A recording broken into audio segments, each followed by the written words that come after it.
Hello everybody, this is Mr. Brown here again, back to read you Chapter 3 of The Firework Maker's Daughter by Philip Pullman.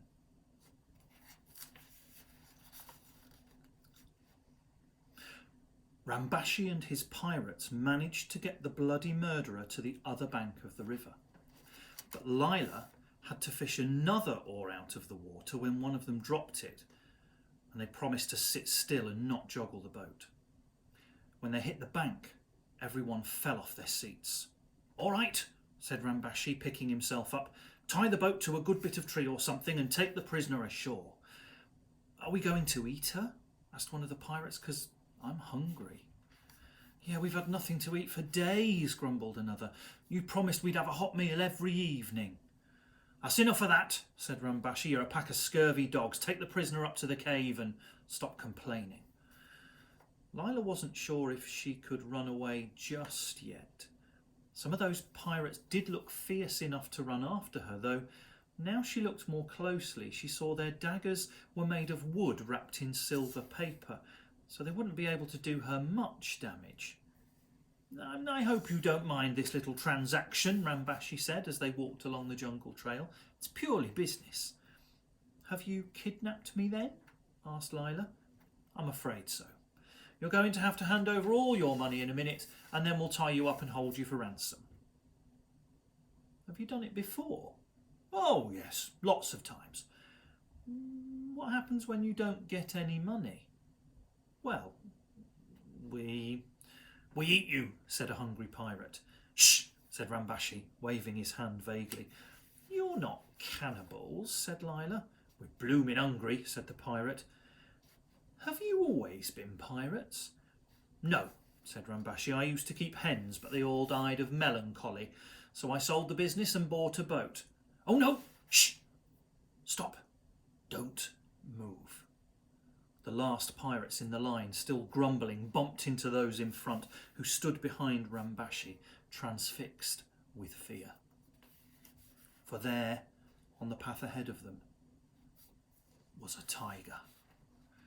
It swung its tail lazily from side to side and raised its golden eyes at them, and then opened its mouth and roared so loudly that Lila thought the very earth was shaking. One of the smallest pirates put his hand in hers.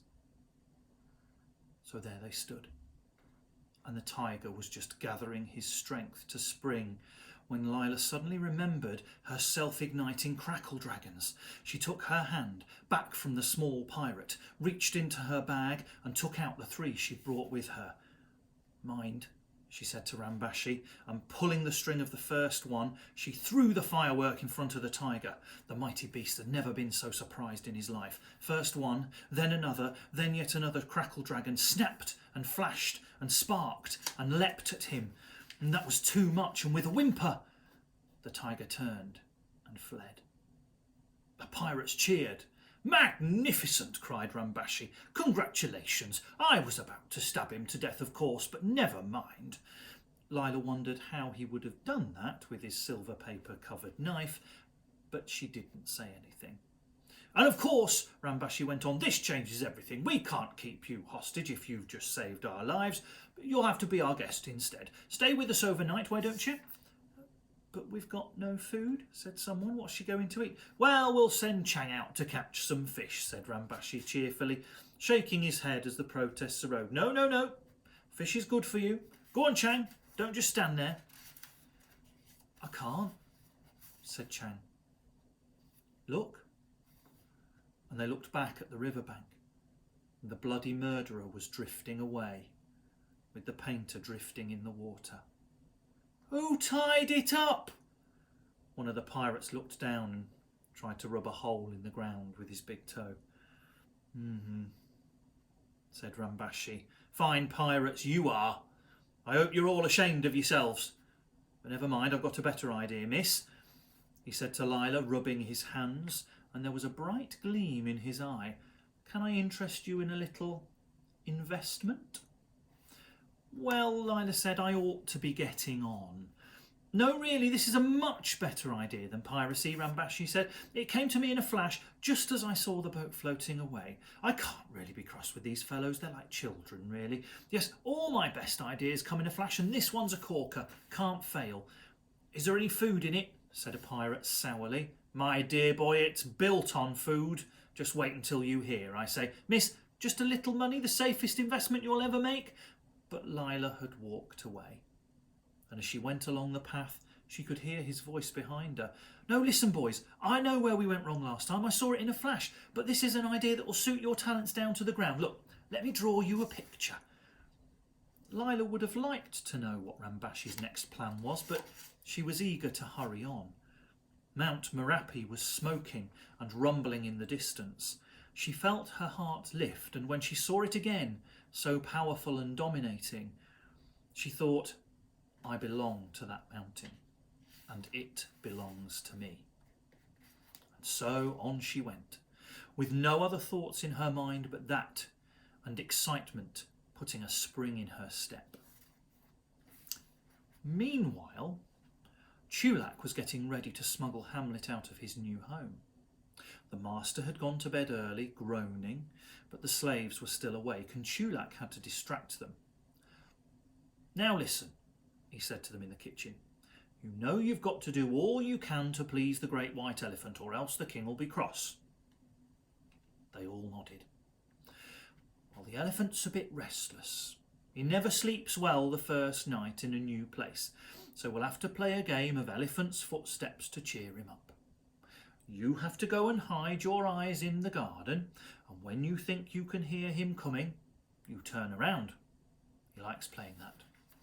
Go on, go and wait in the garden. I'll tell him when you're ready. And the slaves all streamed out of the back door, and as soon as they were hiding in the garden with their doors shut, Chulak unlocked the front door and led Hamlet out to the gate. It's a good thing they put that carpet down that I ordered, he whispered. You don't half make a row on the gravel. Can we go past the zoo? Hamlet whispered.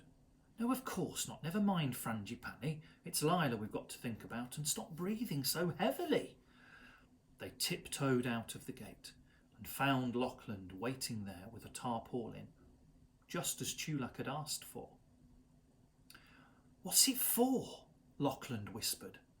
For this, said Chulak, and made Hamlet kneel down to have it laid over his back, so he doesn't show up so much in the dark. Grumbled Hamlet. It's hot and scratchy and smells like a tent.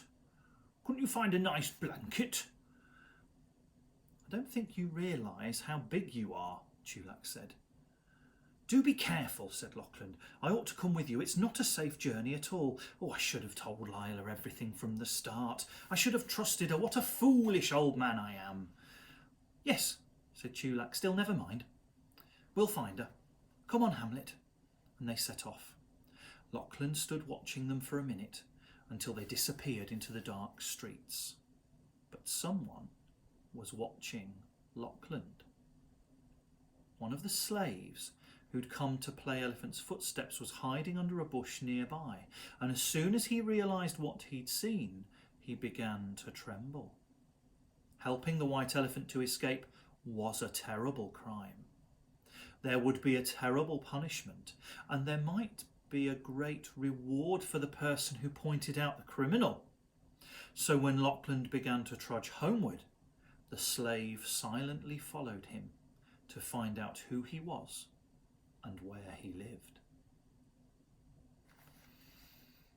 Now that's all for today. We're halfway through chapter 3 because it's a slightly longer one, and I'll read you the next half tomorrow. Thanks very much. Have a lovely, lovely time at home, and I'll talk to you again soon. Bye-bye, everybody. Bye.